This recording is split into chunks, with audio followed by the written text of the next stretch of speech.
I'm Dr. Tom Dieters, Editor-at-Large for Muscle and Fitness magazine. I am thrilled and honored to welcome you to the Muscle and Fitness Training System.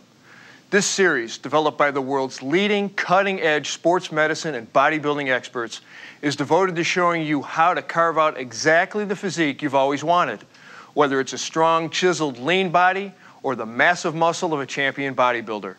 We're talking rock-hard abs, massive arms, a thick chest, and mighty back and powerful legs. All of these are now within your reach because with this series you'll learn the exercises and the programs to achieve the physique you desire.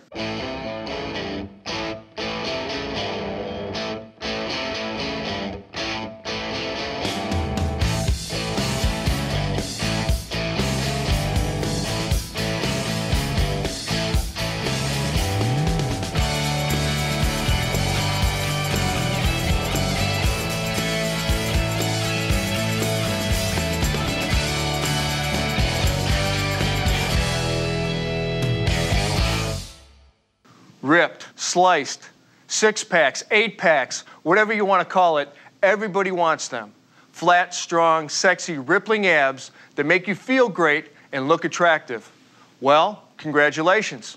Here's your chance. On this program, we're going to focus on helping you carve the kind of abs that make eyes turn and heads spin. Abs that will not only strengthen your torso and support your spine, but abs that are crisp, visible, and unmistakable. To demonstrate expert technique, we're honored to have some of the world's leading bodybuilding champions with us today. Why do we turn to bodybuilders to learn the tools and techniques for maximum efficiency and maximum safety? We go to bodybuilders because they are the experts. If you wanted to learn how to play basketball, you might study with Michael Jordan. How to swing a bat, Mark McGuire. Well, if you want to learn the intricate details and strict control that resistance training can offer you, you want to watch Gunther Schlierkamp and other top Olympia contenders and some of the highest paid fitness models in the world that we have with us today, and watch them closely. The truth is that the same techniques that are used by every top bodybuilder in the world can also be used by you, no matter what your age, no matter what shape you're in, and no matter what your personal fitness goals are. So let's get to it. Sliced abs have become the hallmark of fitness, but that coveted look is not as far away as you think. What are the abdominal muscles? You have 4 paired muscles in the front and side of your abdominal wall. They are the exterior obliques, the internal obliques, transverse abdominis, and rectus abdominis. The external obliques are easily identified along both sides of the abdomen. If you keep your hips stationary, the right and left external oblique muscles help you flex your torso towards your hips, as in crunches. Contracting separately, the left and right external obliques flex the torso to the sides and rotate your torso to the opposite side. The internal obliques are located underneath the external obliques and cannot be seen from the outside. They work with the external obliques to flex and rotate the torso. The rectus abdominis is the long, broad, strap-like muscle that consists of 2 vertical columns. This muscle typically has at least 3 horizontally running tendinous inscriptions that show up as grooves or cuts in your abs. This muscle is responsible for crunching down or reverse crunching, such as bringing your hips up toward your rib cage. They are what form the 6-pack, or in some cases, depending on your genetic makeup and the number of your tendinous inscriptions, the 8-pack. That's something that can't be modified by training. No matter though, 6-pack or 8-pack, great abs are great abs. As the first step to any workout, spend about 5 minutes warming up your body. That means literally getting the blood flowing, raising the heartbeat, core temperature, and metabolic rate with a few minutes of aerobic exercise. Stationary bike, treadmill, jump rope, whichever you prefer and whatever gets your motor running. Get into a groove. Don't waste the moment. Don't just look around. For these 5 minutes, start visualizing what you want to accomplish in your workout. See your goals and see yourself charging toward them. Think like a pro, grow like a pro. In this program, we're going to focus on your home ab program in the first section, then look at how you can make the best use of your gym in the second section. We're going to show you 3 types of home ab workouts. One for those of you starting out or starting up again, the intermediates, and then the advanced workout. Let's begin with the beginner routine, which will include the reverse crunch, crunch, and twist. For each, do 2 sets of 12 to 15 reps. See if you can bump up the twist to 20 reps, since it's your finishing exercises. Ready? Here we go. Although any type of crunch will affect the entire front portion of your abdominal wall, the reverse crunch targets the lower abs. To start, lie face up with your arms alongside your body. Bend your knees and raise your thighs until they're perpendicular to the floor. This is your starting position. Now, inhale and hold your breath as you slowly roll your hips up toward your chest so that they're completely off the floor.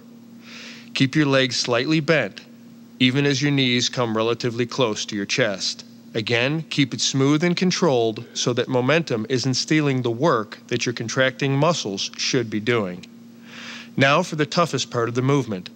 Begin to exhale and slowly return to the initial position, thighs vertical, keeping strict control. No ballistic movements. Your job is to squeeze and contract the muscle. If you want to really increase the intensity of the reverse crunch, hold your head and shoulders off the ground. This tightens your upper abs, forcing your lower abs to work harder to raise your hips. The familiar basic crunch is still one of the best movements to develop your abs, but you must do it with 100% concentration and strict form. Start by lying on the floor. Bend your knees so that your feet are flat and put your hands behind your head. Now, keeping your eyes focused on the ceiling, inhale slightly more than usual and hold that breath as you raise your head and shoulders as high as possible off the floor. Holding your breath gives you greater force of contraction and relieves tension on your spine by creating intra-abdominal pressure. As you raise up, round your upper back and slowly shift your focus downward toward the horizon. Hold this up position for a second or 2. Exhale and slowly lower your body until your head and shoulder blades contact the floor. Relax, pause for a second or 2, and repeat. A couple of cautions. Remember, don't pull on your head with your hands, which only puts unnecessary strain on your neck. Don't nod your head and don't twist your torso as you crunch. Sometimes you see people doing that to work the obliques, but we have better exercises for that muscle group. If you want more bang for your buck, you can extend your hands over your head or hold a weight squarely in the center of your chest and cross your arms over it. Also, you can hold your legs up in the air, place your feet on a bench or against a wall, and follow through with strict form. The beauty of this movement is that all you need to perform it is a pole and some floor space. Start by sitting on the floor with your legs extended and spread in front of you. Place the pole or broomstick over your shoulders, extending your arms to each end. Now twist from side to side no more than about 45 degrees, using slow, deliberate movements which will not only protect your spine, but also prevent movement from cheating your obliques out of their maximum contraction. Concentrate on twisting here from the waist, not from the hips or legs, or from the shoulders or arms, which, by the way, should be completely relaxed. Some people like to do this exercise standing, but the seated version helps eliminate lower body movement. So perform this exercise seated, if at all possible. After you've spent a couple of months mastering the beginner's routine, move into the intermediate routine, which we'll demonstrate for you now. We'll begin with the air bike, 3 sets of 30 seconds each, then move to the straight leg crunch, 3 sets of 15 to 20 each, and finally to the side bend, where you'll do 3 sets of 12 to 15 per side. Let's watch the techniques of the pros.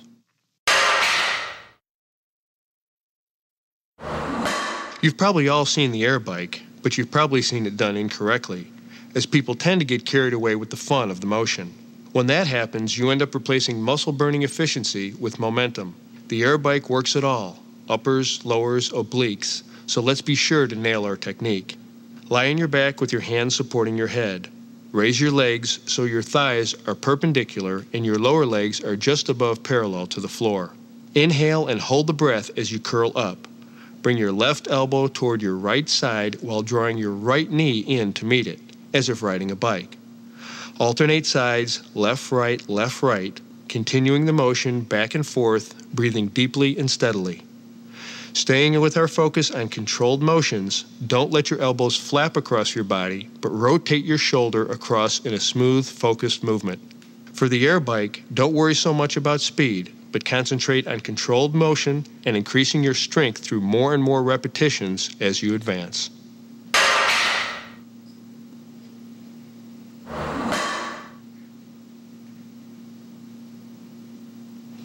For the straight leg crunch, lie with your back on the floor and your legs straight up in the air.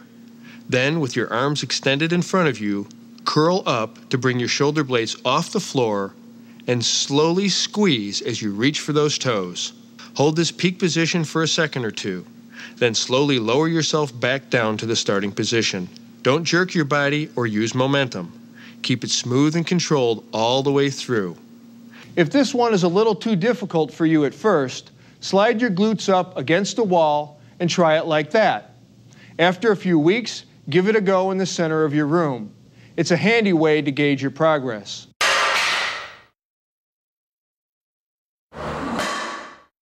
The side bend is another classic.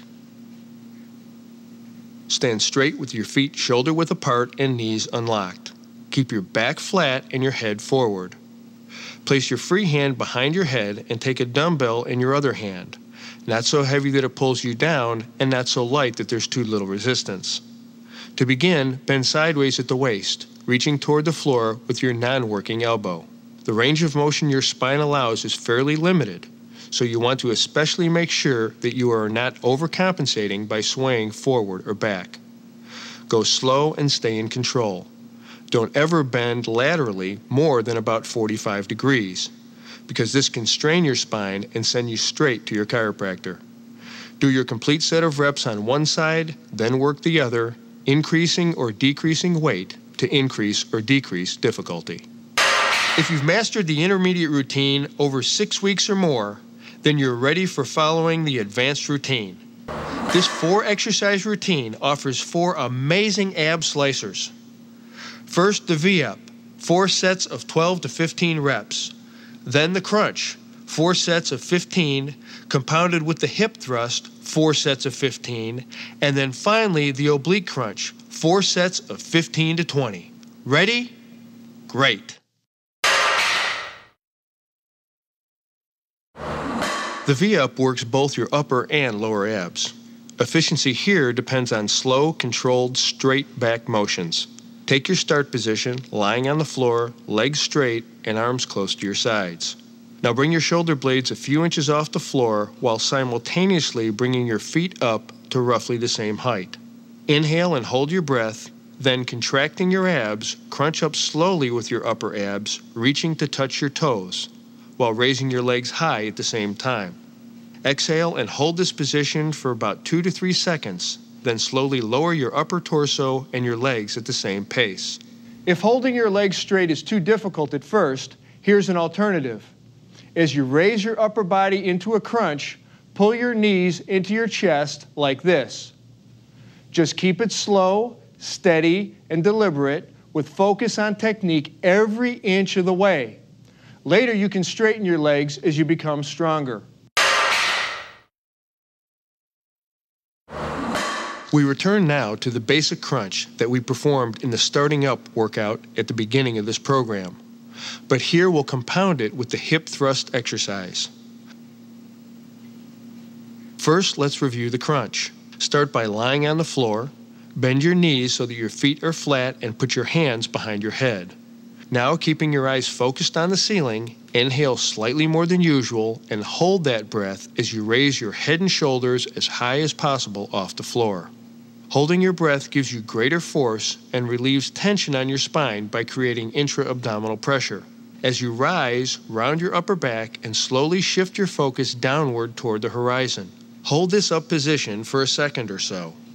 Exhale and slowly lower your body until your head and shoulder blades contact the floor. Relax, pause for a second or two, and repeat. Now we're going to employ a variation of the Weider peak contraction principle to compound this exercise with the hip thrust. The hip thrust is a way for you to isolate your abs, using them to raise the entire lower half of your body off the ground. Start by lying on the floor with your arms at your sides, palms down. Now lift your legs perpendicular to the floor. Focusing your mind on your abs so that you use them only. Lift your hips a few inches straight off the floor, pushing your heels up toward the ceiling. Your range of motion here should be very limited. Keep your movements slow and controlled, without any rocking or jerking. And here's a pro tip. If you want to increase the intensity, try this exercise on an incline board and follow through with the same motion into your reps.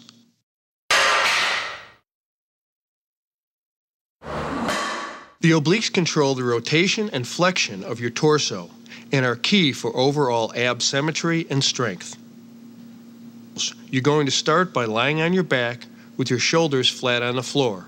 Then rotate your hips to one side so that they're almost perpendicular to your shoulders. Bend your knees and place your arms gently behind your head or cross them over your chest. Now to begin, inhale and hold your breath as you curl your head and shoulders up slightly. Contracting your obliques, raise up until your shoulders are approximately 20 degrees off the floor, and hold that position for a second or two. You don't want to twist or bend your head. Also, be careful not to push the head-shoulder raise as high as possible, which can strain your neck, which at the moment is in a vulnerable rotated position. Finally, only raise your head and shoulders, not your rib cage, which will also put unnecessary pressure on your spine. Exhale and slowly return to the start position. Take a moment at the bottom, then repeat. As you've just seen, you can really hammer your abs at home and get a lot accomplished. But at the gym, you'll find excellent opportunities to work your abs from different angles and with different equipment that can laser focus attention into specific muscles. I'm about to walk you through 2 intermediate programs. You can alternate between them on different gym visits. And then we'll take you through 1 advanced program. Program 1. The first program involves a raise, a crunch, and a twist, hitting all major ab areas. Start with the vertical bench knee raise, 2 sets of 12 to 15 reps. Follow that with the decline bench crunch, again 2 sets of 12 to 15, and finish with the exercise ball twist. Give it 2 sets of 12 to 20. Let's work on the vertical bench a minute. We've got 2 fantastic ab exercises we can do here, the knee raise and the leg raise. For the knee raise, step up into the vertical bench, grasping the handles and keeping your back and forearms firmly on the pads. If all you've got is a dip stand, that'll work fine too. Holding yourself up, bend your knees from 30 to 75 degrees, inhale and bring them up into your chest, curling your hips at the top to rotate your pelvis. Try to get those knees up as high as you can. Every inch will pay off in more work for your abs.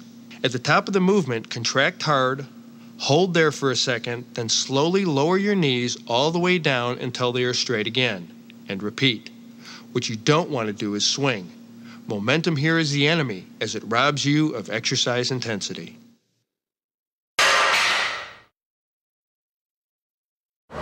The decline bench crunch is crucial for upper ab strength and thickness to help that six-pack become more prominent. Your lower abs will also contract isometrically and act as a stabilizer for the upper abs. Set the bench at a decline of roughly 30 to 40 degrees from horizontal.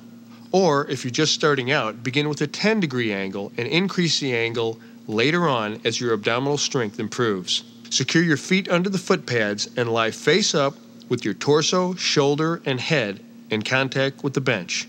Look at the ceiling and cross your hands over your chest.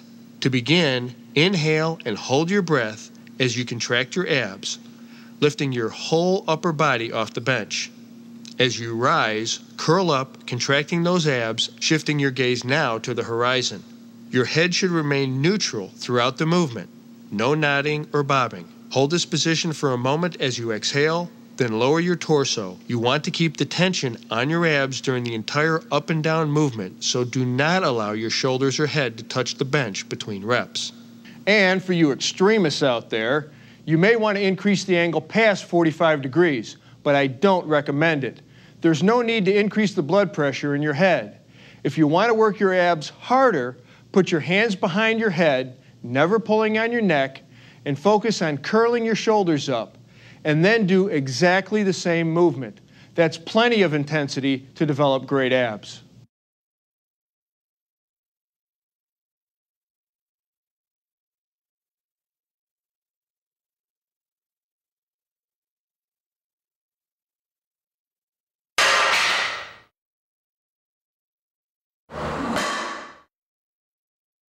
The ball crunch is a great way to put your exercise ball to use to work your upper abs and obliques.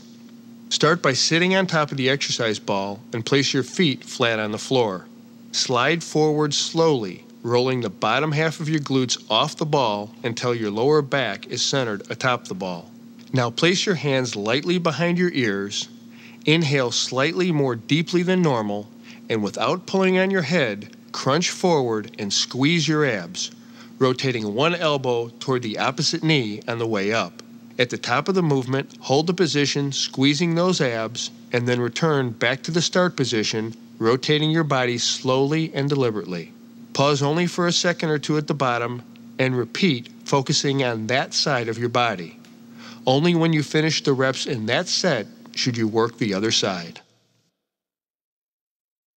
The second program, again, that you can alternate with the first on a daily or weekly basis, begins with the exercise ball crunch. And I want you to do 3 sets of those at 15 to 20 reps.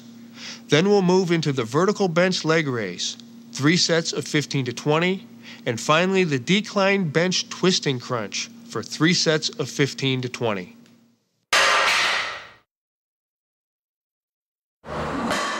The exercise ball crunch gives you a little more stretch than the regular floor crunch. Seat yourself comfortably on top of your exercise ball and firmly place your feet flat on the floor. Slide forward, rolling the bottom half of your glutes off the ball until your lower back is centered on top of it. Now place your hands at the sides of your head.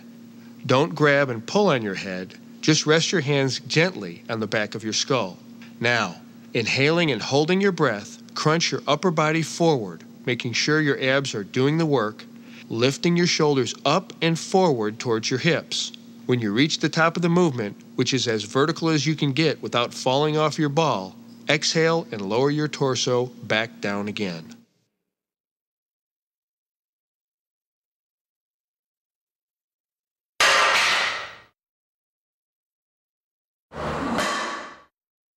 The second exercise using the vertical bench is the leg raise.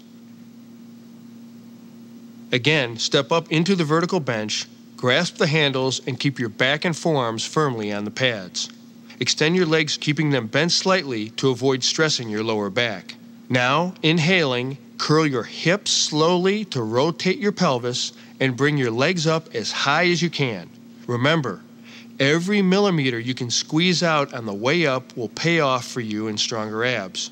Push yourself here, and when you can't lift any higher, hold that position, contract your abs, and slowly lower your legs, then repeat. Once again, avoid swinging your legs up or letting them flop down. Cool, controlled, focused movements. That's the key to maximum efficiency and results.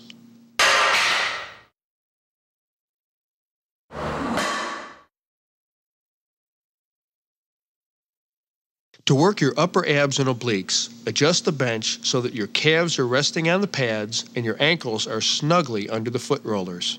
Sitting up straight, place your hands lightly behind your head and lower your torso slowly toward the bench and stop at about a 30-degree angle between your back and the bench. Inhaling and holding your breath as you crunch, twist as you come up, bringing your elbow toward the opposite knee. Don't jerk or thrust or sway or swing as you come up. Just nice and easy, nice and steady. Get a good contraction as you twist into the end of the motion. Hold a second, then follow the same twisting arc in reverse, lowering yourself again to about 30 degrees off the bench. Do all your reps for one side of the body, and when you've worked that side, then switch over to the other side, twisting the other way. If you're not able to do very many reps, use less of an angle of decline. Conversely, if you feel you're not getting enough resistance, increase the angle and go for it. Just a cautionary note, and we will make this point a few times in this program. Don't overdo the angle downwards. Keep it 45 degrees or less. There's no great benefit to going past that. We're going to increase the sets up to 4 for the advanced program. That means we're going to move through 4 sets of hanging leg raises, 12 to 20 reps, then 4 sets of cable crunches, 12 to 20 reps, and then we'll finish with 4 sets of oblique cable crunches, also for 12 to 20 reps. As always, watch our experts for perfect technique.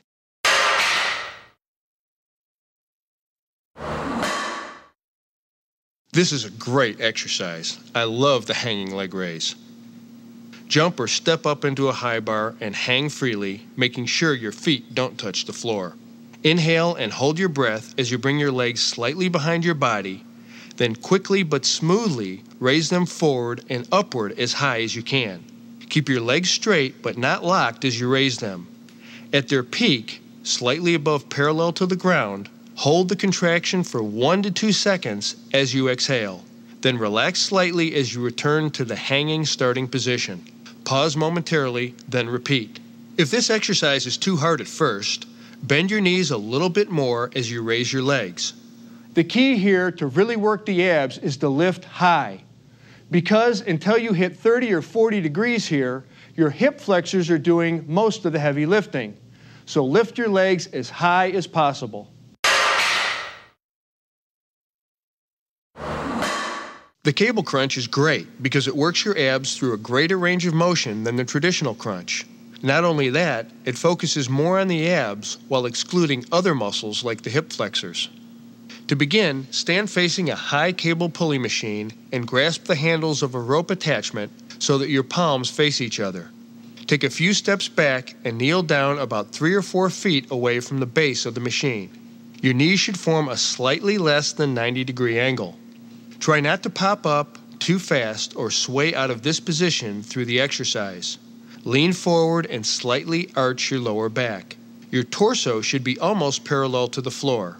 Bend and hold your arms at a 90-degree angle over your head. Now slowly contract your abs so that they pull your torso toward the floor until your elbows approach your knees. All this motion should originate from here, from the lower vertebra, and then move upward. If your hips get involved, you're limiting the effectiveness of the exercise. Same is true if you're pulling with your arms. So focus and contract your abs, which will do all the work of flexing your torso forward, and you'll end up with a rounded back like this at the end of the movement. Right here, at the bottom of the movement, concentrate on squeezing your abs. Pause, then slowly return to the starting position and repeat. Remember, move slowly and deliberately, and don't let momentum do the work for you. That's the cable crunch. Simple, powerful, thorough. This exercise offers a smooth range of motion as you work your obliques. Facing the machine, kneel down 3 or 4 feet in front of a rope handle connected to a high pulley. Turn your body about 45 degrees so you're at an angle to the machine. Then grasp the rope near the top or back of your head, elbows bent, and lock your arms in this position. All right, we're ready to begin. Inhaling, twist away from the machine to the opposite side, bringing one elbow toward the opposite knee. Crunch down at the bottom point of the movement, hold that, then return back up slowly along the same path, doing reps on one side first, and only when you're done, moving to the other side. Slow movements, deliberate, smooth, and controlled. There are 3 crucial, non-optional steps you must do to wrap up your workout. Warm down, stretch, and replenish. I don't consider these as part of a post-workout routine because every serious trainer knows that these elements are as essential to your program as any lift, crunch, or pull down. When you're finished with your workout, move into a 5-minute, low-intensity aerobic exercise. Hit your bike, the treadmill, or whatever suits you best, but keep your heart rate under 100 beats per minute. This allows your metabolism to slow gradually and your body to recover in a controlled fashion. The second step of wrapping up your workout is to stretch the muscles you have just worked. For more detail on the importance of stretching, refer to the stretching pod at the end of this program. For now, remember that you should move through stretches with slow, deliberate, controlled movements with no bouncing or jerking. Start with the lower back stretch. Lying on your back, you pull your left knee toward your shoulder with both hands.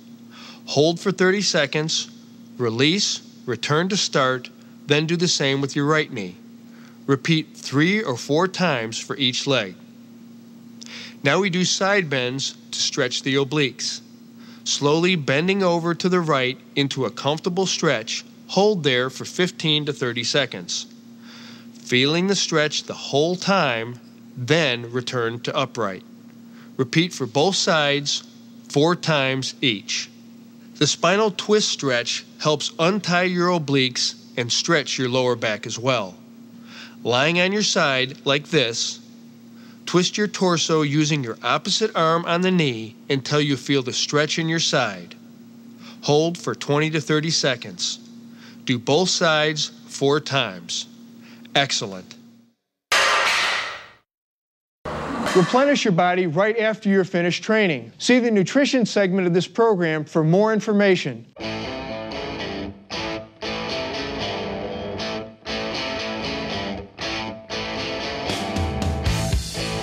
Truly successful ab training has as much to do with the power of your mind as it does with the power of your obliques.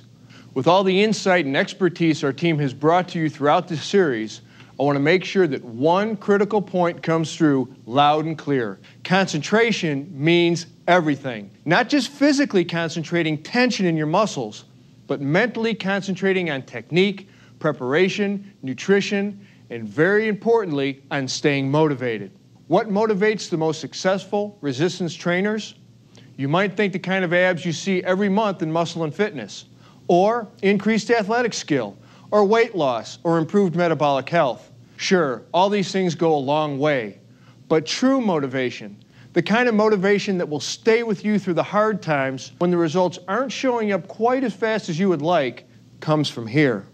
Every time you crunch, you should be mentally tracking every element of the movement. That means you're watching your breathing pattern, your technique, keeping your shoulders and back out of it. You're on guard against recruiting extraneous muscles to compensate for bad technique. It means you're concentrating on your abs as you work them. Imagine that they're rippling right through your skin as you fully extend and contract them throughout the full range of motion. Shut out all external influences and master your mental focus.